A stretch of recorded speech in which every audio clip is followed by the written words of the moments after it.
Class 10-এর Bangla তোতা কাহিনী। ইরানে একজন সওদাগর, তোমরা সবাই মন দিয়ে শোনো, লেখো, সাবস্ক্রাইবটা দিয়ে দাও। ইরানে একজন সওদাগর, তার একটা ভারতের তোতা ছিল বন্দি।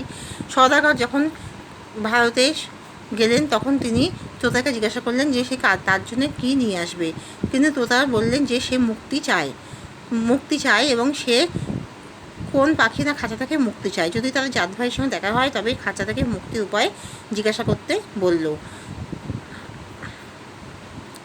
ভারতে এসে সওদাগর তোতার কথা ভুলে গেলেও যখন সে একঝাঁক তোতাকে দেখলো তখন সেই খবর দেওয়াতে সকল তোতা চুপ করে থাকলো। একটা তোতা মাটিতে ধপ করে পড়ে মারা যায়।